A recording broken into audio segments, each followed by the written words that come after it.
Let's begin, I guess, and we'll welcome anybody else who comes in late. First of all, I want to thank all of you for joining us. I want to thank Liz Nito for organizing this and getting help from Alice Lee. This is the beginning of our summer engagements for alumni, for current students, new prospective students, and the world at large, we hope. We're going to do 6 or 7 of these kind of things, some workshops, some discussions, some group critiques, all kinds of things. For all of you, you should spread the word about this. We're happy to have participants, even from the outside world, in most of these things. Information about the forthcoming events will be found on our website, of course, and we will send out emails and social media. And Liz and Alice are, of course, accessible through email. And Liz is working on a schedule, and she's going to organize all of this, so we thank her very much. And I thank all of you for being here. I hope you're all well, stay safe. Today's event was an idea I had about, why we all come to SVA and mostly why we participate, faculty and students and staff. And I thought there's a big question about why we teach and what we teach and its meaning going forward. And so I asked Lyle and Penelope to engage in a dialogue about who they are as both artists, critics, writers, luminaries in our field, and primarily as very loyal and very giving teachers in our department and other departments within the school. Just a little introduction for anybody who doesn't know these two wonderful people who are dear friends of mine as well as colleagues. And I was thinking about the British Empire, where Lyle spent some time as a unfortunately as a scholar and a distinguished scholar. And I was thinking about that empire. They used to say the sun never sets on it, except that Penelope has managed to set the sun all over the world in every museum and places where the sun sets and does rise again. And her work is everywhere. Lyle is recently the author of 2 major books in photography, The Edge of Vision, which is sort of the compendium of looking at what abstract photography means. And the new book, which is The Critical Eye, just came out, but has been delayed in terms of its promotion because of this virus, and we will do something with it in the fall. Penelope is also a Guggenheim Award winner. Her work, I think most of you know, is easy to find in museums when we can go back to them. Number of artists' books, a publication with Aperture. And that's all I need to say. And thank you both for being here and participating, and thank you for your commitment to our students. You want to start, Lyle? Sure. We're going to have a dialogue, and Lyle's going to be the interlocutor with me and Liz and Penelope, but we're going to really let Penelope and Lyle riff the way they want to riff. Yeah, super. Yeah, listen, thanks, Charlie. Thanks, Alice, for helping out, and thanks all of you for coming. I wanted to start out with a really basic question, and something I've never asked Penelope, and I'm really, really curious to kind of know the background of this. I have this idea that quite apart from the content of what we talk about, I think you'll find out a little bit about both of us. And I think that might be valuable for all of you as well. The question that I've always wanted to ask Penelope is, I'm really curious about how she started and why she started teaching at all. She's a really accomplished person, very accomplished artist, and you know, obviously a wonderful colleague. But how did you come to get involved in this In this this teaching this thing. morass of modern thought? It's funny. It's a complicated question for me, actually, because For me as well.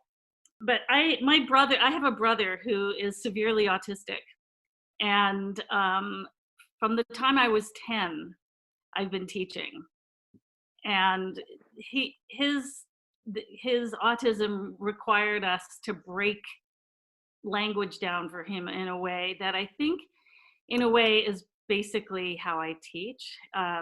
My mother is a harpist, and she also teaches. And a couple of years ago, we were harp and what I do, like being a classical musician and doing what I do, couldn't be further apart from each other. And the techniques that go into being one or the other couldn't be further apart. But we were talking about teaching, and we realized that we teach the same way. And that it Oh, came from this experience that we both had when we were both pretty young, because I was 10, she was 30, but so that, I think, really does inform most of my teaching. And I guess it's just always been a thing for me that the other part of teaching for me is a kind of dialogic relationship with the materials that I'm working with. And my work tends to be about photography more than it is photography. So every subject in photography is interesting to me to have a dialogue around. hmm. So it's sort of it equally informs my work as much as I hope to be, facilitating an informative conversation or dialogue. Yeah, I don't know if yeah. that answers your question. Yeah, no, I mean, How it's about you, really interesting. Lyle? No, I mean, this idea of breaking things down and trying to, in a sense, engage in a dialogue about really fundamental things. You know, I was thinking about I became a teacher in this program and in the undergraduate program in this exactly the same way, which was I was press ganged into service. That is to say, there was a need because for a variety of different reasons, faculty could not teach the courses that they were supposed to teach, and they needed substitutes. This was first in the BFA program, and I'd never taught before, had no idea about it at all. But there were two things that I realized actually relatively quickly. The first one was that when I was an undergraduate, the way I kind of absorbed information was through the physical presence of people who were talking to me. My teachers, and from the time I was really young in school, I remember vividly how they sounded, how they talked. I remember the jokes they made. So everything about them, as much as I enjoyed reading and thinking and writing and doing all this stuff, the presence of the person was it was incredibly important to me, and it was the thing that made whatever I was learning very concrete for me. So that was always in the background. The second thing was my mother taught me when I was, I think, in trying to remember which grade. I guess it was the 10th grade. My mother was my English teacher. I came from a small town, and she happened to be my high school English teacher, and that was one of the most exciting or complicated periods. But for me in a classroom, simply because I had to negotiate being in a classroom with her. But what was great about it was that she was there, and that kind of presence, or her physical presence in that classroom, was like, I mean, it was incredibly important to me. So when I was asked to teach, the first class I taught had 4 students in it, and I thought it was always going to be like that, right? And in this, in the class, the 4 students, there was someone who wanted to be a therapist, someone who wanted to be a writer, one really good photographer, and the 4th person didn't belong there at all. She was a graduate student who'd snuck in from the graduate center. And again, I had to put together a syllabus really quickly. I had never taught before, and that was probably one of the best periods I ever had. That for that one semester, and that introduced to me the kind of intimacy and the discussions that take place in a classroom, and that got me hooked. I thought it was always going to be like that, and in a weird way, that was 12 years ago, and it hasn't been any different since then. And it's especially true, I mean, in the MFA program, it's especially true because the classes are smaller, and the kind of presence, and as Penelope was talking about, that kind of dialogic experience has been absolutely, I mean, more satisfying than I could ever have imagined when we started out. That's another question. Were you surprised, Penelope, about how important that's become to you personally? You mean the dialogic aspect of? No, just the teaching part. In terms of your practice or your. I mean, it's interesting. I don't think I really separate. I mean, I really feel like, when I got the Guggenheim, you mentioned the Guggenheim, Charles. When I got the Guggenheim, people would keep asking me, so are you going to take the year off? Are you going to not teach this year? I just couldn't do it. Like I would have felt this huge hole in my life if I didn't go to school once a week at least and have a conversation around art making and art. It really hugely informs everything I do. So I've never really, I'm not surprised that, no, I've never thought about whether, how important it is. It's just always been sort of inherently important to me. Yeah. It's interesting also, I was going to ask you, and I think there's another part of this, and that is a certain kind of generosity that goes along with that dialogue. And we've talked a little bit about this in one of my classes, because I had them read this article about, from the New York Times. It was from a while ago, but this guy he talks about being generous and how generosity, he's actually a faculty member at the Wharton School of Business in Philadelphia, but how generosity breeds productivity. And that's also something that I had never thought about until I read this article. But in fact, I think all teachers, it's not only a kind of dialogic relationship, but that dialogue requires someone to respond to you. And the more someone responds to you, the more generous you become with your end of the dialogue. And I was just remembering, Lyle, that the first time you came to my studio, we had like a studio visit, like I remember that 15 years ago or something. Yeah. It was after I just met you, and you came into my studio, and like most people who come to a studio visit go, oh, the subway was blah, blah, blah, or the walk over here was blah, blah, blah, or the weather, blah, blah. You walked into my studio and you just made a beeline for a piece of work on the wall and started talking about it. And I feel like I'm the same way. So not only is there this kind of you absolutely thing are, and the generosity thing, but there's also a slight, I think there's a slight willingness or permission to allow one to be obsessive about the things that one really cares about. So that's a couple of more things to add into this conversation. But do you feel that you have that kind of, I just wanted to ask you about that obsessiveness, because I certainly feel it too. I mean, look, the other day I was talking in a class, and it's a little problematic on Zoom, as we all know. Again, because the presences are not there, and it's difficult to establish any kind of dialogue at all.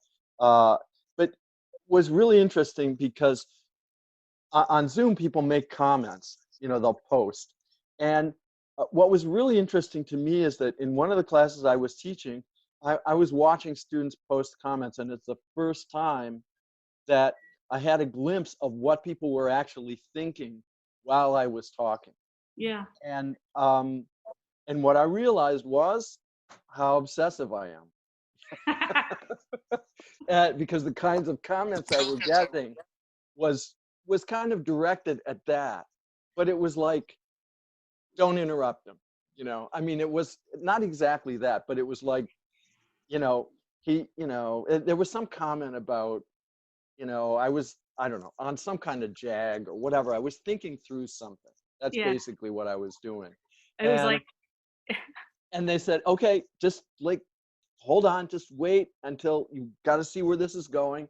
And it, it was the first time where I had that kind of direct, I got a comment about where I was in that process. And to me, it was both sobering, but it was also really, it was kind of wonderful because I recognized that what I like so much about the classroom is, and especially at SVA, I'd gotten glimpses of this a little bit when I was an undergraduate at Columbia, but just a little bit. What I liked about it was that there were students who were very, very much engaged in what was going on, and they weren't shy about saying, "Hey, wait a minute, let's talk about this, or let's stop and think about that, or is that really true what you're saying?" Or that kind of lack of of I don't know, that kind of directness, I think was just, I mean, to me, that's been so refreshing. It's also changed my life, yeah, I yeah. mean, it goes without saying, but It's interesting. I was wondering about this comments thing, that like it could be a way for people who wouldn't normally speak up in a absolutely, classroom yeah, to actually say something. I find it really difficult though to I've been trying to figure out how there could be a strategy for having a kind of dialogic class online. Like one of the first things that I was thinking about was like, go into the audio preferences and get rid of background noise, like suppressing background noise and suppressing the whatever there's background noise. There's two ways that you can suppress sound, and thinking that it would be really great if everybody could talk at the same time, you know, right, and right, because that is one thing that I really miss. I miss the sort of like that, someone going, and that they, in a classroom where there's 12 or 15 or 10 people, when someone does that, they have something to say, but on Zoom, you can't see that at all or hear it, or and there's something about the lack of air between us that yeah, makes that kind of dialogic thing kind of difficult. So, it could just simply be, I don't know, maybe 10 years from now, we'll be used to just putting a little flag up or something when you feel like going, maybe there'll be an automatic reaction to like do something with icon, but yeah. I wanted to just kind of move the topic a little bit. I was thinking, we talked about this the other day. I was thinking about an article that came out when I first started teaching. And I think it was probably one of our colleagues. I think it was Steele Stillman who showed it to me.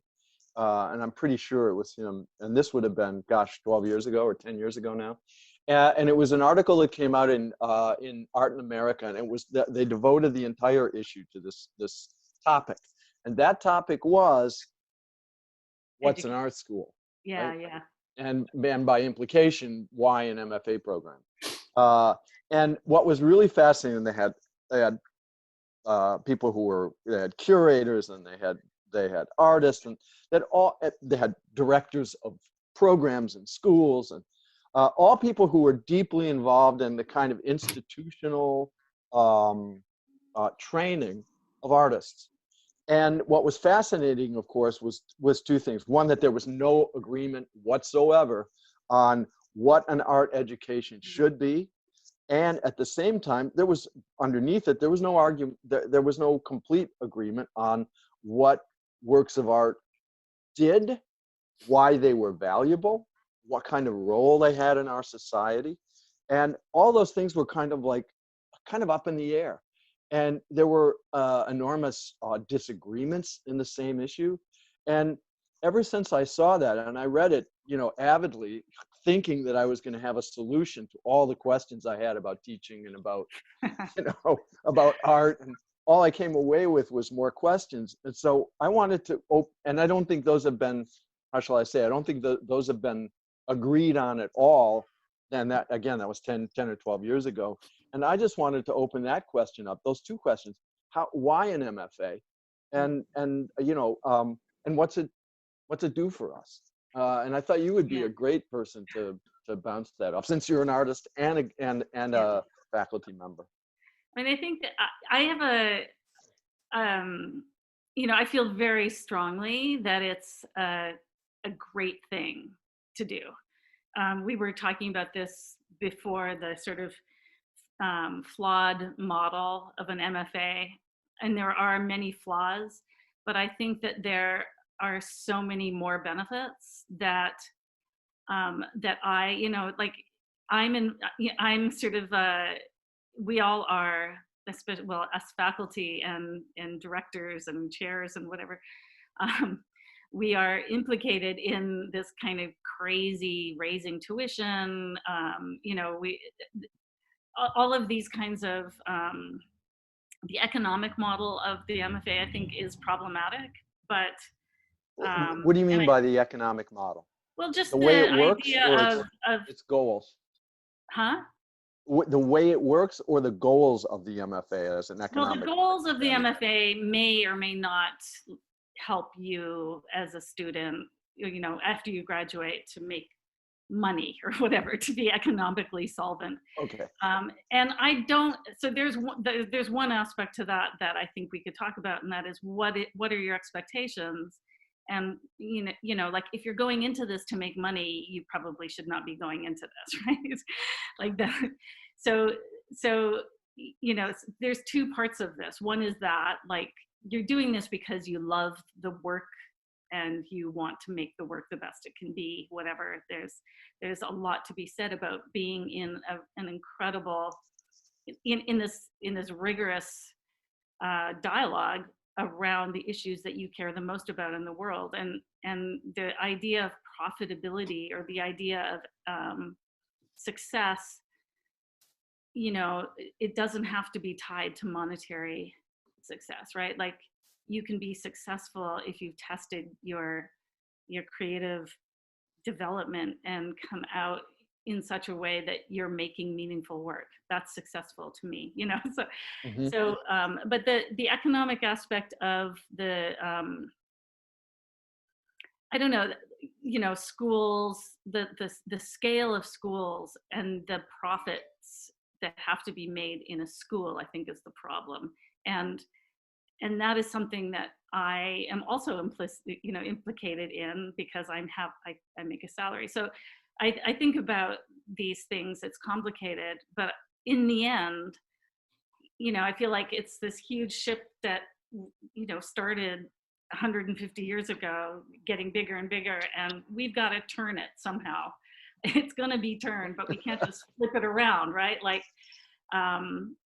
so in the meantime, this model is the best model we have for really, truly investigating in something that's so important, and even more important now, because, like, this whole moment is kind of testing us. I think the idea of testing is something we don't really talk about very much, but I think people who have been tested or challenged, might be another way of putting it, always come out the other end as more interesting, more developed, more whatever. And an MFA on a small, more micro level does that, actually. Well, I want to follow up on just a couple of things you were talking about, because I think there's some really important points kind of nesting here. As I was looking over a list of that I made the other day about kind of why an MFA, I realized that many of them, or at least the words that we use to talk about the aspects of an MFA, actually boil down to a kind of economic model, right? When we talk about things like credentialing, or when we use the word networking, these are things that are, of course, promoted around MFA programs. Those are essentially economic I think rationalizations. I think credentialing for sure. Networking, I don't think so. I mean, Well, networking, I think when put in those terms, yeah. it inevitably has a kind of, you might say, how can I put this gently? It has a kind of Yale club atmosphere Mhm. about it. That is, sort of getting a job on Wall Street, you need to network. Okay, But so maybe that's not what you're talking about, I'm talking about community. right? That's the other word. Yeah. And that's the part that I wanted to ask you about. There are certainly other aspects why I think the MFA is absolutely crucial. Kind of go along with what you're saying, but can we talk about community for a minute, Mm. and about, as an artist, how important, and again, as somebody who thinks about matters relating to the arts and certainly to photography, tell me why the community is important.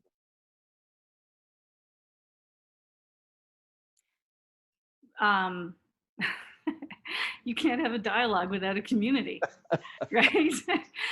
I sort of feel like everything you do as an artist, like there is this kind of old, really old, sort of kitsch idea, or sort of, cliche idea about the artist in the garret, in the attic, the artist in the attic, the genius artist making his work. It's always a man, by himself in the attic doing this kind of, receiving the message from a higher or whatever.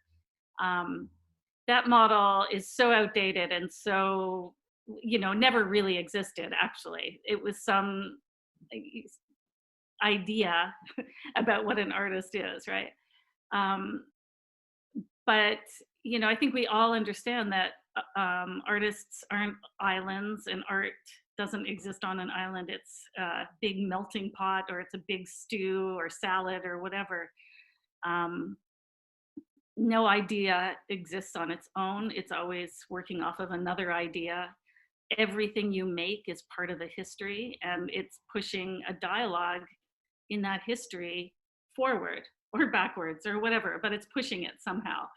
And so a community, whether it's, a group of people you hang out with once a week or every day, or whether it's a group of people that you've actually never even met, but are making work similarly to you, and you've been in the same shows together, and you've listened to what someone has said or read something that someone has said, and then you write something and they read what you've read. Those are communities, and those are really important. So in a school, in an MFA setting, you get a chance to really dig deep down into what that means to have a community. So I think that's why it's important, because we're not islands. What about the nature of practice? Okay, this is the other question I wanted to ask you. One of the things I love about the department is that we have people who are operating in many, many different ways. They're working in different, obviously they're working in different media. They're thinking about art and certainly video and photography in different ways. And they have different practices and all that. There's a kind of diversity. For example, I think about your work. It's very, very much comes from a different place than, let's say, someone who's shooting, who's actually making a lot of photographs, say, in a darkroom, or working with kind of an old process or a process of any kind. Okay, and so we have all these different approaches, and the question is, is it enough to simply make work, right? Is there a pressure, in a sense, today that's more intense, not to be a dumb artist? That is to say, to put yourself in dialogue with people doing other things, to understand and be more precise about what you do. It's not a romantic model of the artist, like you say. Yeah. No, I think what's interesting about your question, again, there's a lot of things nested in there.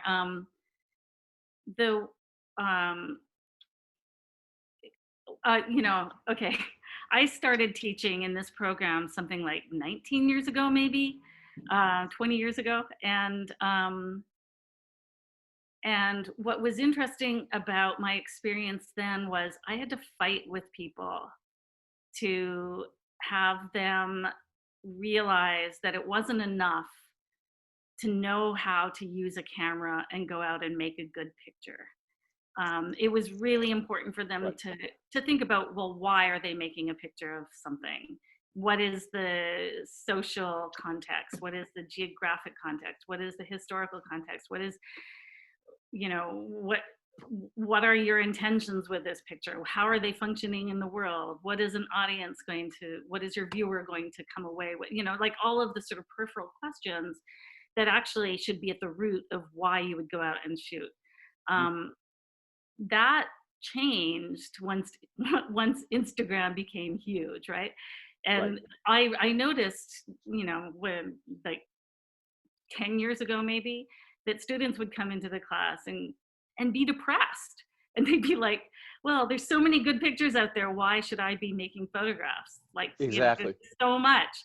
And finally, I did not have to fight with students to think about these issues. I'm like, exactly. So why are you there? Why are you here? What do you have to say? So that question of, yeah, what was your question again? Why? I think it's The relevant. challenge, yeah, the challenge of why. That's basically how I would Yeah. put it. So it's not a challenge anymore, I don't think. I think it's a much easier question to ask students to consider. And really, the more fucked up the world is, excuse my language, the more there's stuff to make work about. And so, I just think if you're struggling as an artist to be in dialogue with the world around you, then maybe you should, I don't know, that struggle itself can be interesting, right? Like, Absolutely. yeah.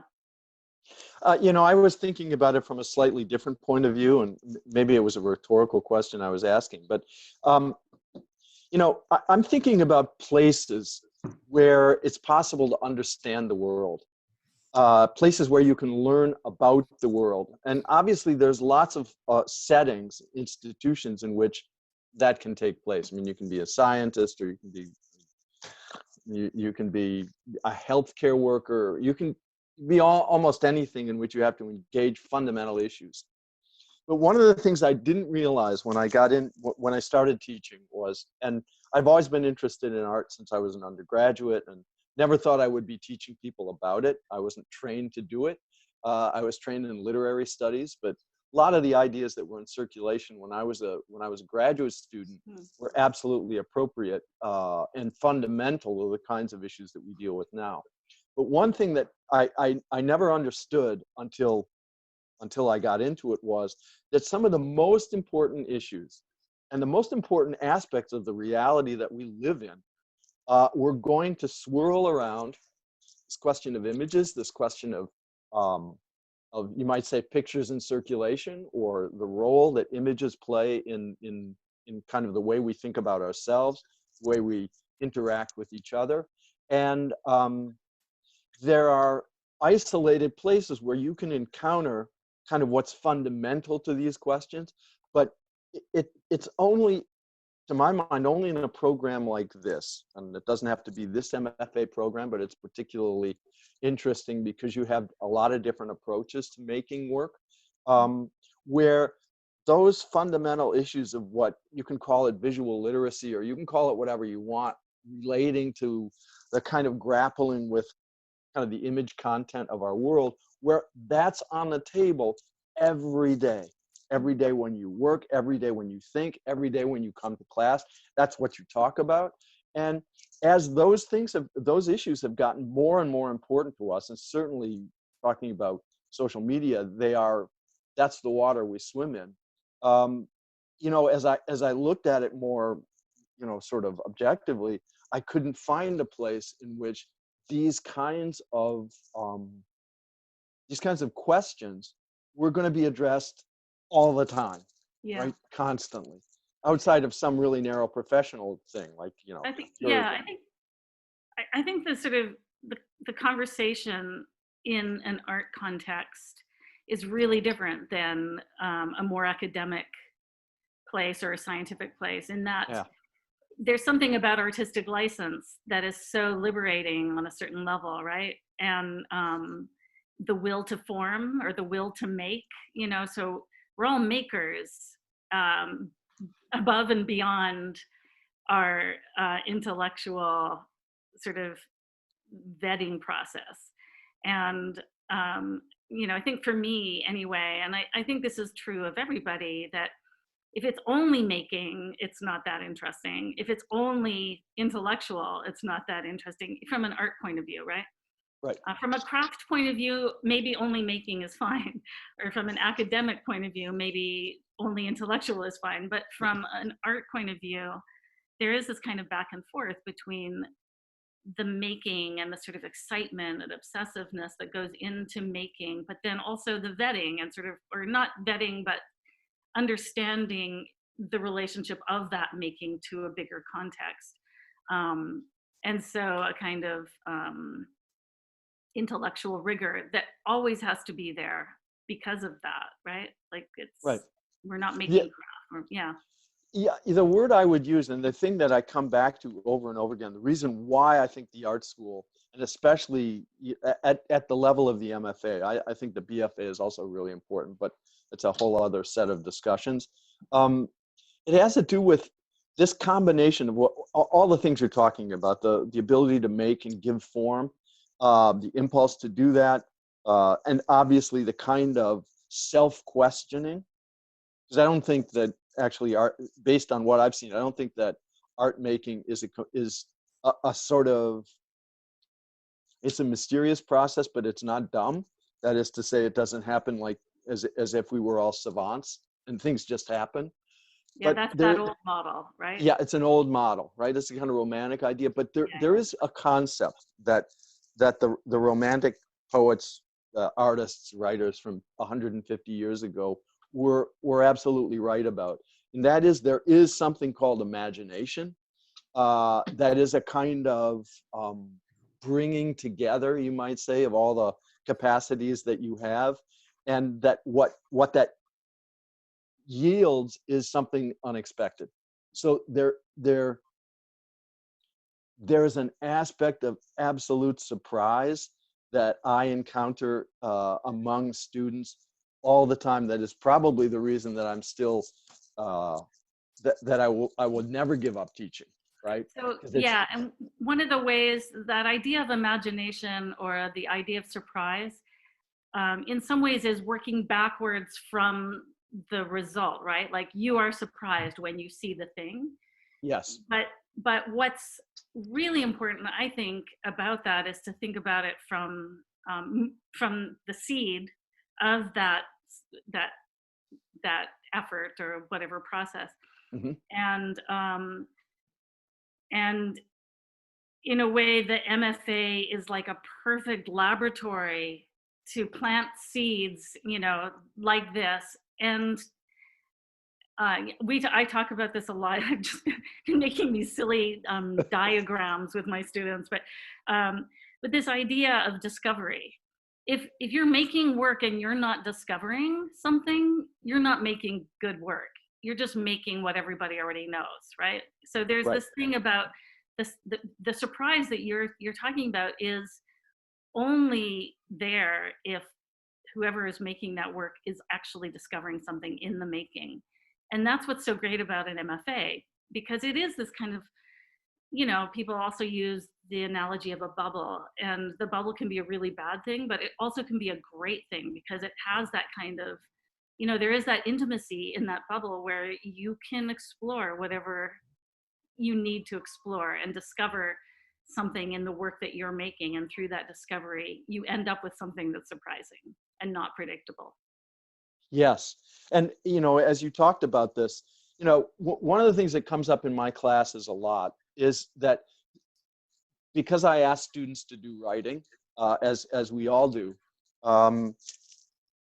they have to work through, in some cases, first of all, in a medium that's maybe not totally the most comfortable for them. Mm. but also in a way that they're not always comfortable with working, right? And what I often tell them to do is I give them a model. I say, look, here's how, if you're going to write a paper, here's how you should do it, right? And it's kind of from A to B to C to D, and then back to A again, okay? And it feels good to be able to tell people that this is the way you should go. If you're gonna follow a topic and explore it, this is how you should do it. Then when I sit down to do it myself, I do exactly the opposite. Yeah, I Right? was gonna say, I have really? nothing like that, you know? And what I do is, the only thing I need is I need an opening sentence. That's Yeah. it. If I can get an opening sentence, then I'll figure it out, And then right? it goes, the thing about writing, I think it's so important for artists to do it. And I think you said two things that I think are really important. One of them is you're working in a medium that you're a little bit uncomfortable in. That is actually one of the things I would say to artists in making art. Like, actually introduce something you're a little bit uncomfortable in. You don't want to always be comfortable making your work. And but the other thing is that that kind of, not the writing that you're talking about.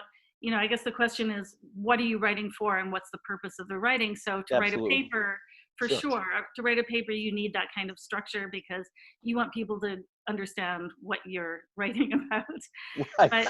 But if you're not a writer, but there's also another aspect to writing which I think all students should do all the time, and that is just kind of stream of consciousness writing Absolutely. about the work, because you find out things about your work that, you know, it's like there's all these ideas sort of floating up in the top of your head somewhere up here, right? And writing actually brings them down and lets you look at them in a way that no other medium can, if we want to call it a medium. But yeah. Yeah, and again, you know, I think we have to admit, as much as it maybe is sort of more of a challenge to do so, that we're, as human beings, we're people of words, and we're also people of pictures or analogies, you might say. Mhm. And that both of those are operating all the time. They don't go away. And you can be balanced more in one direction or another. That is, you can be more visual, and a lot of what you process is going to be, you know, it's sort of going to be images or some aspect of that, some physical experience. But at the end of the day, those will also be mediated by words, and words can be incredibly stimulating. Well, and And yeah. and if you become more comfortable using them, and again, like you say, not being afraid of them or not walking away from them, but simply, you know, immersing yourself in them, they can be I mean, they can be enormously liberating as an artist.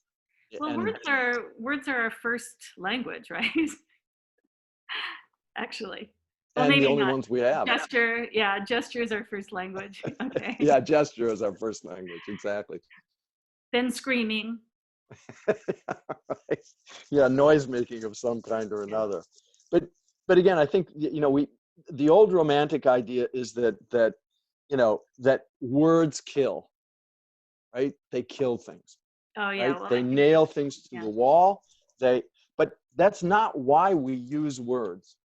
We use words to find out things. At least that's Yeah. why I use them. Right. Use them to find out about myself, and I certainly use them to find out about reality. Right. And it's not that different from the way, again, the way or the reason why I think people make art. Yeah. They do it to find out about the relationship to reality. Right. When you were asking, you know, like uh, the difference between what you do and what I do, or how different some of the practices are at SVA. Actually, it is something that I really truly love about the program, that it's an incredibly pluralistic program, and that's so sort of exciting and rigorous. It's a rigorous space to work in. But on the other hand, also, there actually isn't that much difference between what I do and what you do, and what, you know, like in some ways there's huge differences, but in other ways, yeah, you know, it's what you've just said. I think there's really there's a through line Yeah. that we're all, you know, all involved in. That, yeah. So I think there was another set of questions that I think is maybe kind of we've been circling around a little bit, and that has to do with kind of the emphasis that we place on what we do.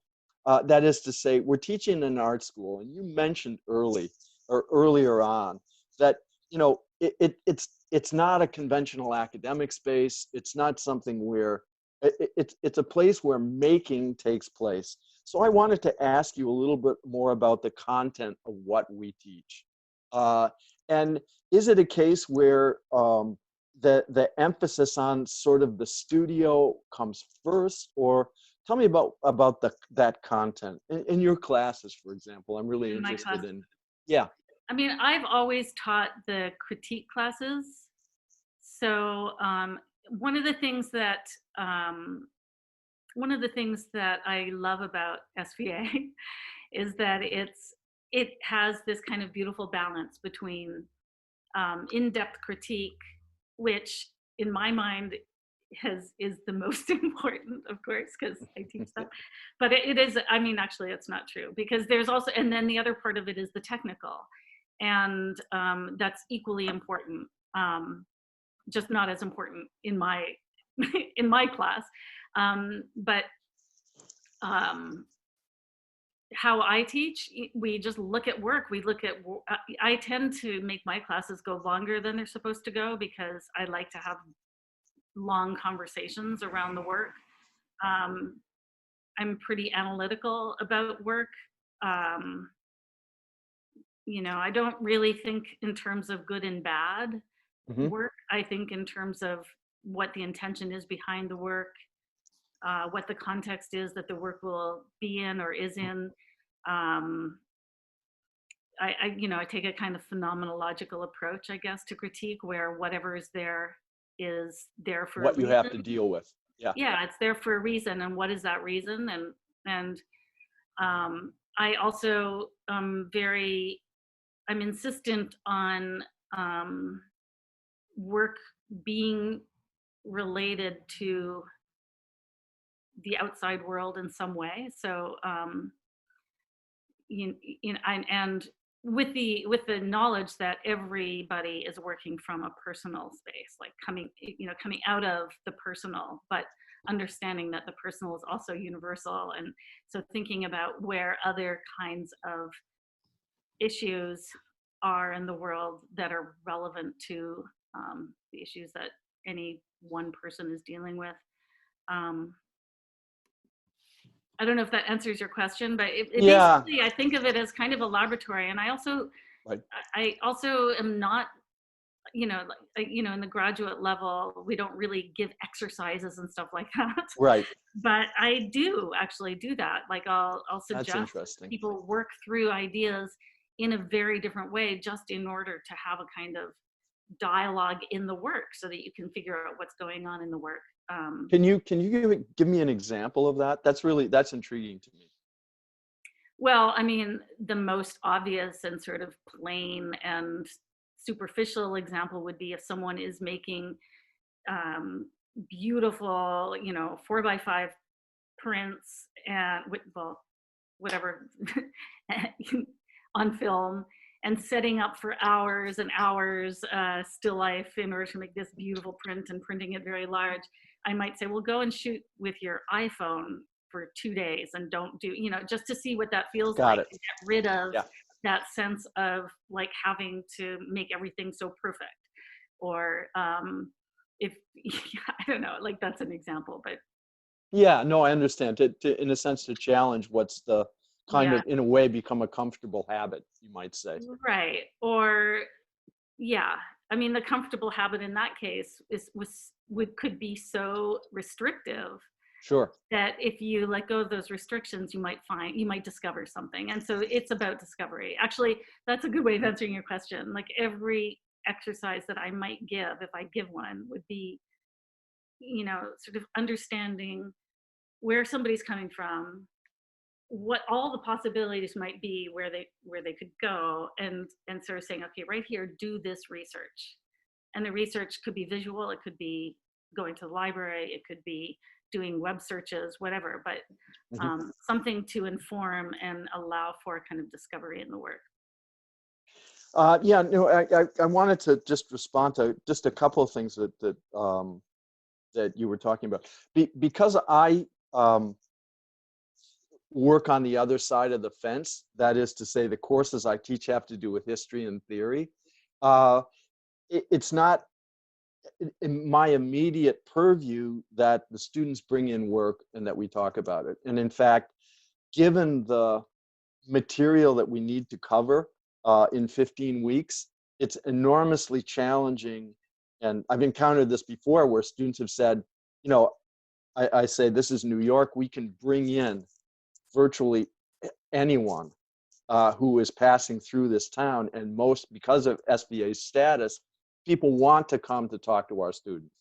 And many times I'll have the students say, you know what, the work that we're doing in here, the topics that we need to cover are too important. And we can get the visitors in other aspects of the program.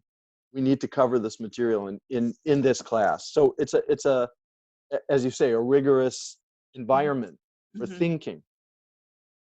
What's happened to me over the last 10 years for sure is that I've become more and more interested as part of this environment in my classroom in knowing what my students are doing and knowing what kinds of things they're making and what kinds of things they're fully engaged with when they're not thinking about the topics that I give them. Yeah, And same, so same. I mean, that's just inevitable, right? Well, and also same with me, like I'm curious what you're giving them, right? Like what is this class that they're and what are they reading? And I want to read it too. Right, exactly. And I think, you know, I saw that Graham was here. I'm not sure if he's still here. That's the other thing that I've come to realize is that the faculty is, it's really an enormous resource. We have really good artists on this faculty. And more importantly, we have people who are thinking about what it means to do this work and what art's all about all the time. Yeah. And there's not enough hours in the day to take advantage of the kind of thinking that people are doing in this department. And that's, again, across many areas. Why I would right? like to have, that's why I'd like to have 6-hour classes instead of 3-hour classes. No, I feel, I mean, obviously the students have their own opinions about that, but I don't care. Actually, that's usually my classes do last longer, and I think my students appreciate it. I'm not entirely sure, but you know, I always give the example of the what school is it in California that has the 8-hour classes on one? That was that famous critic, Cal Arts. Yeah. So. Yeah, no, absolutely. And I have my students always read that chapter from, there's a book called 7 Days in the Art World, which if you want to have 7 reasons not to be an artist, that book is all about that. But there are a couple of things in it that are really wonderful. And one is there's an entire chapter devoted to the crit at Cal Arts. And it was done by a legendary professor there. And it lasted for 12 hours. And people came and went, and they broke down, and they cried, and they slept, and they brought their pets.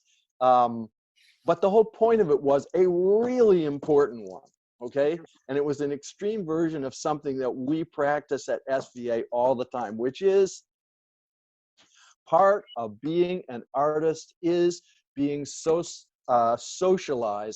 into a community of artists.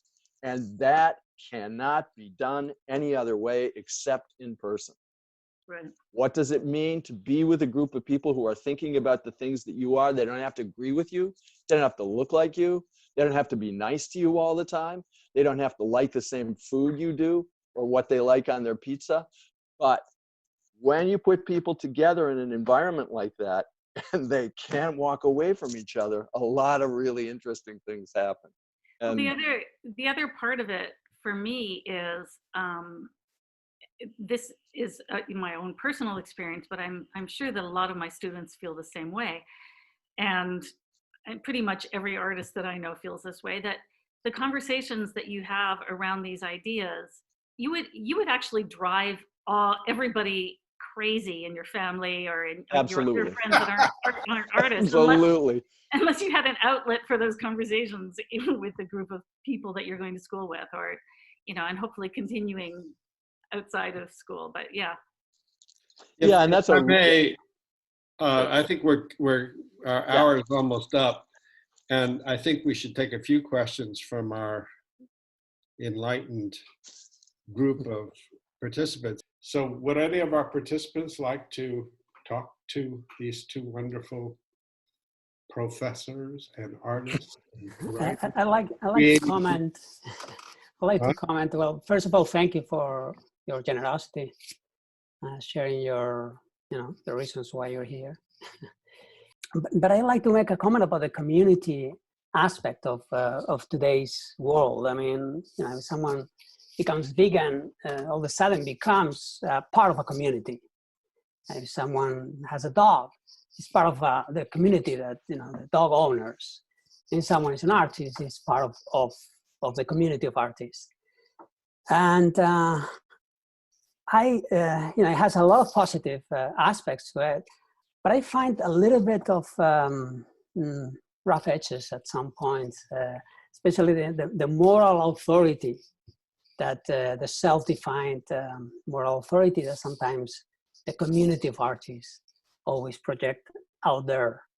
And I don't know, I wonder if you want to make any comments about that, because I think it's it in a way is too alienating for me.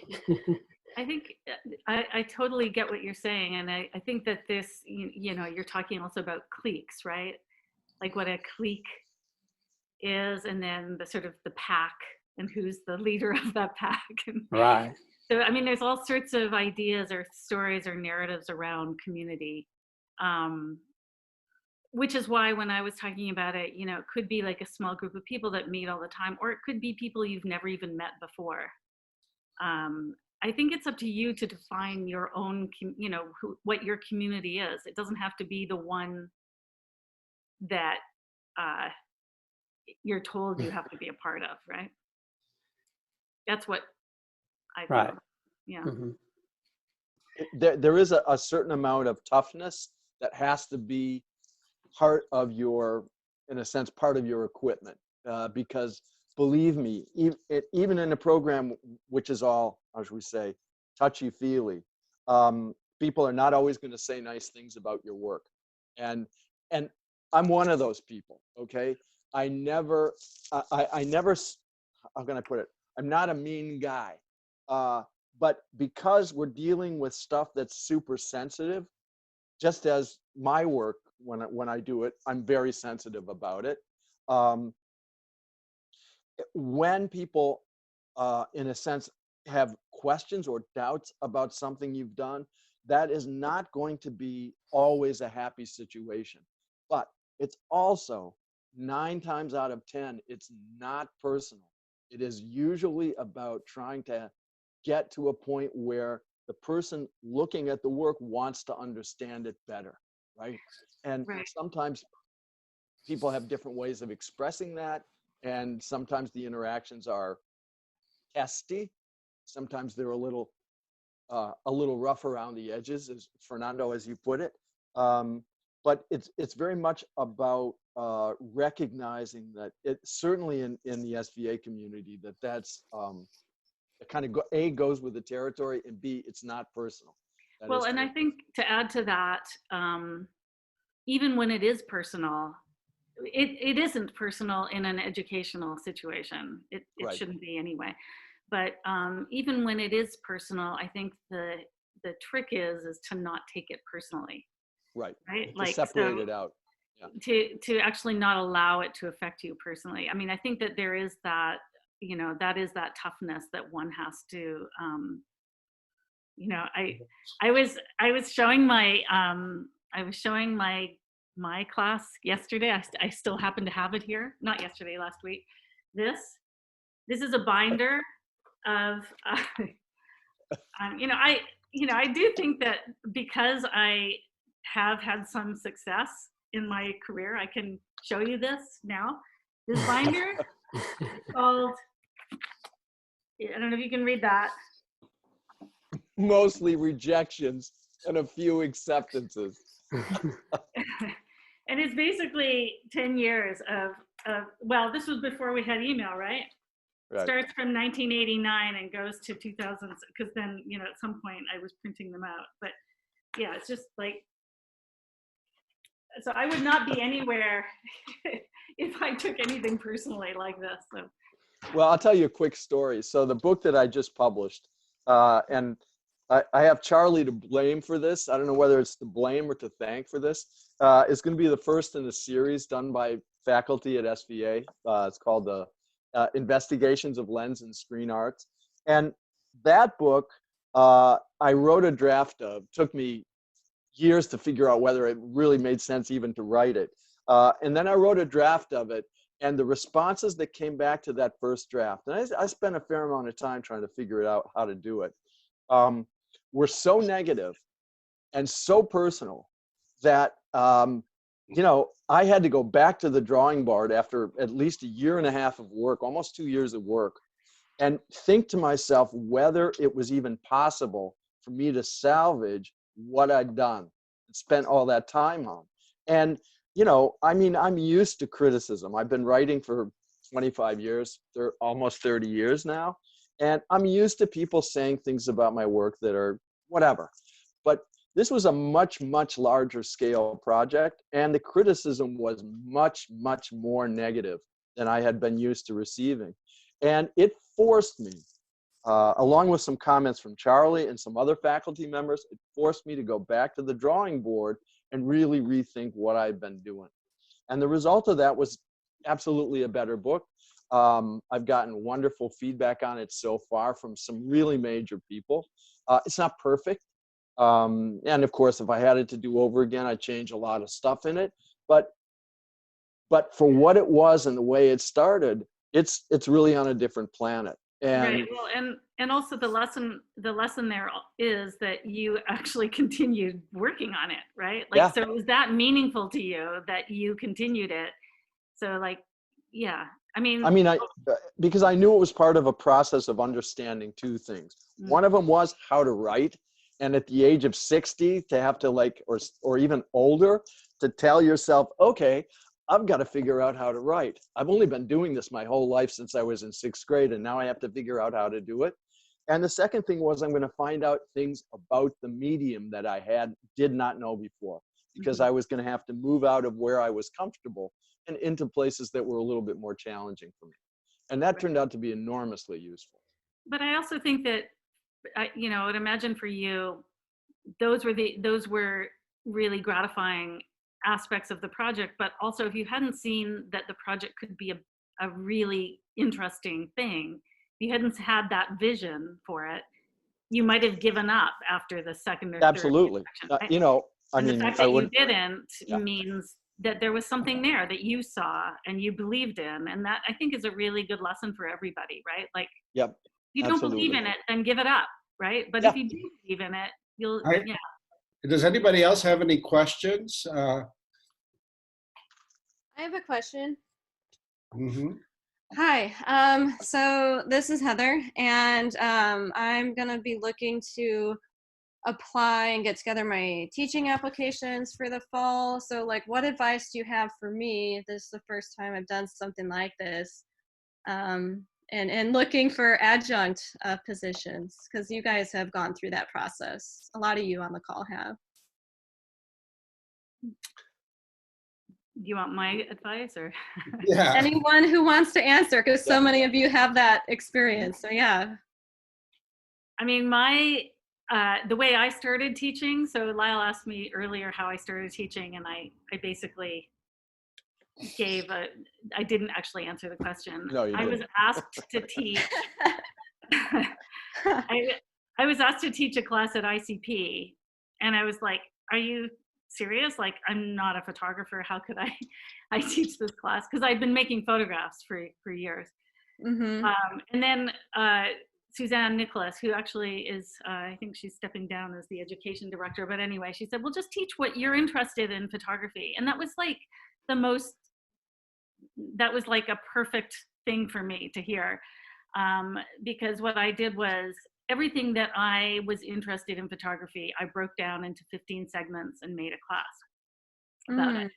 And one of the things that I tell my students is,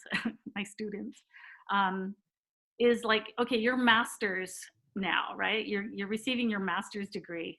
So you're a master of the subject that you have just done your thesis on.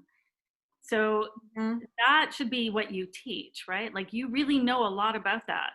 And one of the things about what I was talking about before in terms of reaching out, like thinking about your work in the larger context, this is also a perfect opportunity to learn about your work, is to teach the subjects that your work is related to.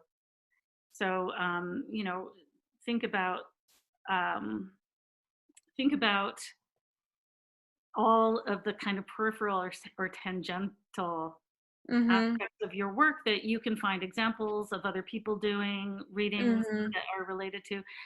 That said, that to me is like the ideal teaching situation, because that would make you the most exciting teacher because you're teaching something you love. On the other hand, if you're looking for adjunct positions, the worst thing you could do is to go into an interview where they're you know, at a university where there are 10 other teaching faculty who want to teach a class like that, but they're stuck teaching Photo 101 because that's what has to be taught and that's what you're interviewing for, right? So, you know, there's the two ends of the situation, but I think that a good teacher is somebody who really is learning while they're teaching and excited about the thing they teach, so. Yeah. Well, yeah, I can add. Absolutely. Just a second. Okay. Liz is going to conduct a seminar or whatever we want to call these things about how to move forward, which questions like this will also be addressed. Okay. We haven't got the date yet. Go ahead, Liz. Just to piggyback off of that, I think like one of the important things is to kind of go into teaching with an open mind. You might have a class, like your ideal class or your ideal student age group, but you can actually get so much out of teaching multiple ages, teaching younger kids. Breaking down something that's complicated for a young mind can teach you so much about the process and about how you learn. So going into, I mean, I think as teachers, or the goal to teach, we all think about a certain age group, like college or university. I think like the best experience I had was teaching middle school and like being torn to shreds by middle school students. Like, grad level students are nothing compared to a middle school student that tells you you have bad breath. But I really think that, you know, we all have goals, but to go into this teaching with them, like you can learn so much from students, just to go into it with an open mind. Yeah. Also right now, experience. yeah. I love that advice. I think it's really great. The other thing to think about is you know, like unsanctioned places to teach, right? Like, can you offer something, like, especially now, I've been thinking about, like, absolutely. how can you give back to the community, right? And this is something I think SVA should think more about, really, is how to do kind of outreach service, because this idea of being generous, you know, as a teacher, as a person in the world, you should be generous, right? So is there a way of teaching that, you know, where you can go into the community and offer something? This will actually help you as a teacher. You know, I think what Liz said is really right. Like, keep an open mind in terms of what it is that you're teaching and how you're teaching, who you're teaching. Yeah. Yeah. Nonprofits. We will address this with Liz more in depth. Are there some other questions, anybody? I have a question. Sure. we've been talking about community, and I'm entering this program from a BFA program, so I know what it's like to have a community. But my question is, how do we form a dialogue in a program like this, an MFA program? How can we give better critique to others, and how can we receive better criticism in the sense that we can improve not just by projects, but as artists?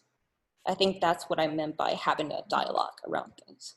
I think that happens. I mean, in my experience anyway, that dialogue that happens in a critique class is always around the person whose work we're looking at. Conversations happen. We're basically, I think of it as kind of everybody adds something to that conversation. Is like spinning a little web around the work. You can use it, you don't have to use it, but that web is then always there. And we're spinning a web like that around everybody's work, so that within that class, all of that is out there. And we're understanding all of those issues around each person's work. And outside of the class, I hear these conversations like, you know, this has been suggested, and then and people are constantly involved in how other people are working or how other people are working through ideas.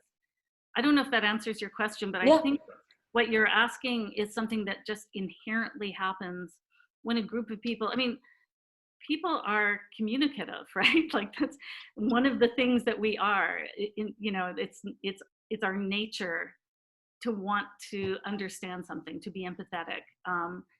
It's our nature to want to know what's going on. We're curious, we're naturally curious. So I think the job of the crit class anyway is to facilitate that conversation that then becomes the way people are communicating even outside of the class. Yeah, I want to add something to this. Go ahead. And it has to do with, at least in part, the quality of the challenge, okay? One of the things that I think is enormously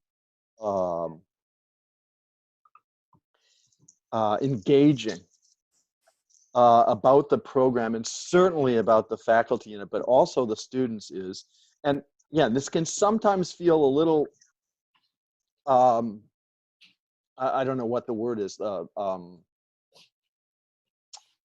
don't want to say confrontational, but that the level that the level of challenge and questioning is much higher than it is at the undergraduate level.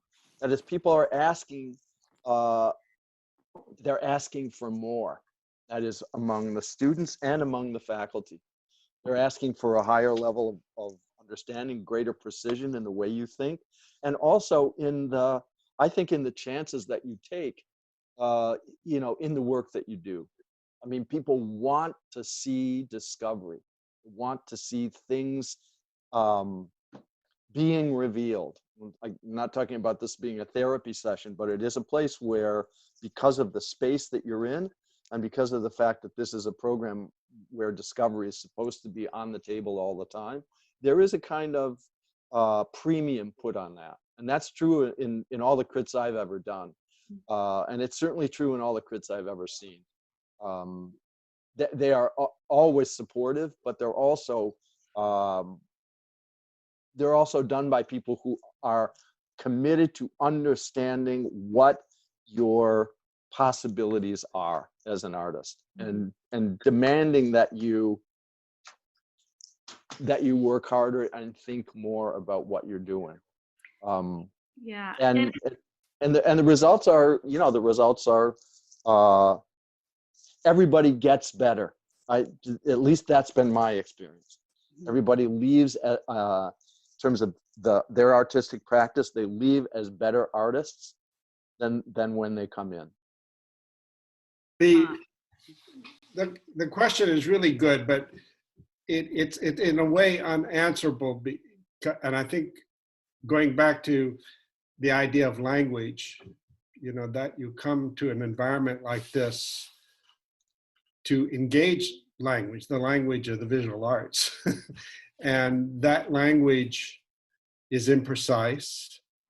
The relationship of word to image is imprecise. But we struggle to express ourselves about what we're doing, what we're trying to do, what we haven't done. And the critique is the center point of that activity. It's a very very imperfect form. But in talking about your work, you start to formulate new ideas. More so probably in talking about someone else's work, where you're a little freer to express yourself. And this is why a lot of us who do teach critique say, you have to speak up. You have to talk about her work. You have to do this, because you're really talking about yourself and your values and your ambitions. And you're beginning to form a language that you can bring back to your own work. I also think Go ahead. I think you also are contributing to that Dialogue. community, right? Like if you're talking about someone else's work, you're contributing to that community rather than just taking from the community, right? Right. Exactly. And I disagree that it's an imperfect form. I think critique, of all the things that grad school offers, I think critique is a perfect form.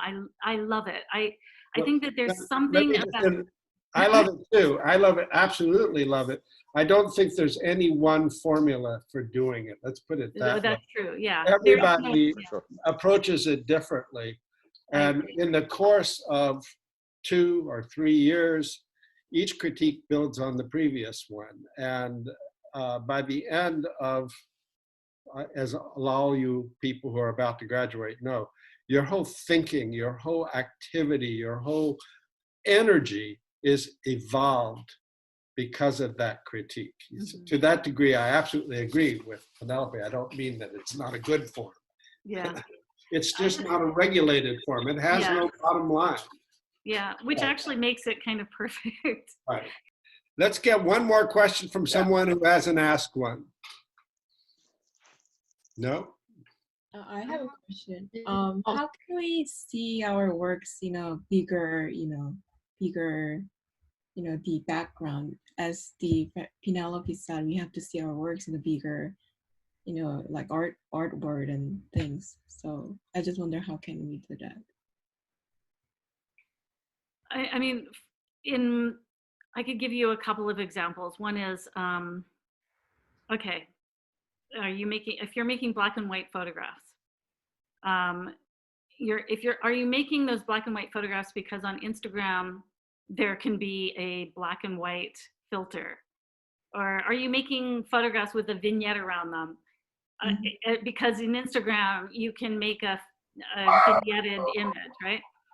Well, then to understand that there's a whole history of black and white photography and where that came from and its relationship to, for instance, iPhone photography, because at some point black and white photography was the default photography, whereas iPhone photography now is, or Instagram is the default, So that's a way of putting your work technically into a history and understanding it in relation to its history. And another example would be, I'm making work because I'm really depressed and I've been dealing with depression my whole life, and I'm, and in my head feels like it's going to explode. Well, understanding that you're not the only person in the world that has depression, understanding that there's a lot of research around depression, understanding that people have written huge books on depression, and then there's a whole chemical side to that, like or a biochemical side to that. How can you bring those kinds of things into your work so that it's not just about you, but it also sort of reflects outward to things that are relevant to other people? Mm-hmm. Mm-hmm. I mean, what we're really doing is creating a context, and that's ongoing all the time. That is for any artist, and it's one of the things I want to emphasize and get back to this idea of the myth of the outsider is super problematic in so many ways. And one of the main ways it's problematic is that artists have to be concerned with creating a context for their work and for understanding what it is they're in dialogue with. And it's not just a responsibility, it's part of what the work is. Can I just put that another way for just a second? Sure. Artists are in a context. Yeah. It's not even that you have to do that. You're not making work as I meant to say this before Yeah. in terms of being an island. You are, whether you realize it or not, affected by everything that came before you, and you're part of everything that you're in at the moment and will be in the future. So it's not even a responsibility, it is a thing. So if you're not actually thinking that way, you're being irresponsible to your own work. So sorry, I just wanted to, because it's not really a demand. It's not really like it's not saying as an artist you have to do this. I'm actually saying as an artist you are doing that, whether you know it or not. Something that Penelope was saying earlier, which I think goes back to Hemi's question, is like just reaching out to other artists, your contemporaries, people you find, reaching out to, sometimes they don't respond, but sometimes they do. And sometimes just talking to an artist you feel like makes similar work to you, that you've always admired, just that conversation puts you in a context and a dialogue. And then I feel like can really make you feel like you belong sometimes when you feel like you don't and you're in your bubble. So it's just always reaching out and looking at work. Okay. I think we have to end.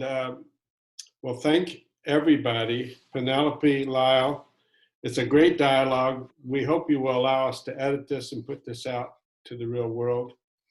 And all of you who have come to this meeting, please spread the word that we're going to do more of this kind of thing. Connect with Liz and Alice, and I wish you all well. Don't hesitate to email us or send us your questions, particularly you incoming students whose participation in this is so warranted and good. And to those who are about to leave us over the next year into the bigger world, we're still here for you. We're still part of your bubble. Thanks so much for putting it together. Yeah. Thanks so much. Thanks, everyone. Thank you. Thank you. Thank you, guys.